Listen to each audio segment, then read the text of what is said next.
Tangail general হাসপাতালে ICU ব্যবস্থা থাকলেও নানা কারণে বন্ধ রয়েছে সেবা কার্যক্রম। ফলে গুরুতর অসুস্থ রোগীদের পাঠাতে হচ্ছে ঢাকায়। এতে যেমন নষ্ট হচ্ছে সময়, তেমনি বাড়ছে মৃত্যু ঝুঁকি। সেবা চালু করতে দ্রুত পদক্ষেপ নেওয়ার কথা জানিয়েছে হাসপাতাল কর্তৃপক্ষ। আহমেদ রাসেলের তথ্যচিত্র ডেস্ক রিপোর্ট।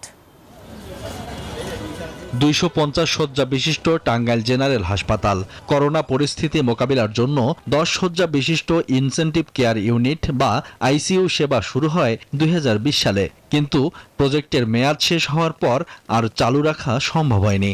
নেই পর্যাপ্ত বিশেষজ্ঞ চিকিৎসক এবং প্রশিক্ষিত টেকনিশিয়ানও, ফলে মুখ থুবড়ে পড়েছে আইসিইউ সেবা কার্যক্রম। হাসপাতালটিতে প্রতিদিন ভর্তি থাকেন গড়ে 200 রোগী, আর বহির্বিভাগে চিকিৎসা নেন 600 থেকে 700 জন। কিন্তু গুরুতর অসুস্থ রোগীদের জন্য নেই কার্যকর কোনো বান্ডেল থাকলে প্রতি সেনমানিতে টাকা বাঁচবে। বিকাশ সেনমানি বান্ডেল কিনে জিতুন প্রতি লেনদেনে। আইসিইউ সেবা। টাঙ্গাইল একটা গুরুত্বপূর্ণ ডিস্ট্রিক্ট, বাংলাদেশের মধ্যে একটা গুরুত্বপূর্ণ একটা জেলার মধ্যে একটা টাঙ্গাইল অন্যতম। এখানে প্রায় 44 লক্ষ লোকের বসবাস। সেই টাঙ্গাইলে আমাদের মেডিকেল কলেজ হাসপাতাল আছে, কিন্তু কোনো আইসিইউ ওয়ার্ড নাই।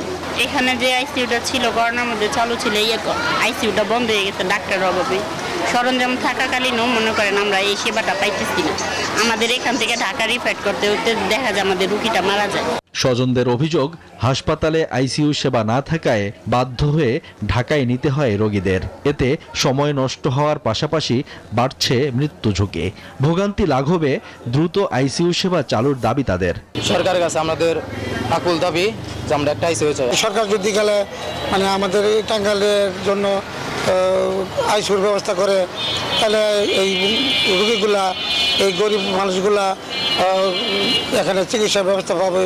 হাসপাতাল কর্তৃপক্ষ বলছে, জনবল ও টেকনিশিয়ান সংকটে আইসিইউ সেবা কার্যক্রম চালানো সম্ভব হচ্ছে না। তবে বিষয়টি ঊর্ধ্বতন কর্তৃপক্ষকে জানিয়ে দ্রুত চালুর চেষ্টা চলছে। ঊর্ধ্বতন কর্তৃপক্ষের সাথে আমরা যোগাযোগ করেছি এবং স্যার আমাদের আশ্বস্ত করেছেন যে এই কিছুদিন আগে বেশ কিছু কনসালটেন্ট নিয়োগপ্রাপ্ত হয়েছেন এবং তারা অতি দ্রুততার সাথে আমাদের এখানে আমরা কিছু কনসালটেন্ট পাবো এবং পেলে আমরা 10 শয্যার আইসিইউটা আমরা চালু করতে পারবো। সংকট কাটিয়ে দ্রুত আইসিইউ সেবা চালু হবে বলে প্রত্যাশা টাঙ্গাইলবাসীর। Desk report, news 24।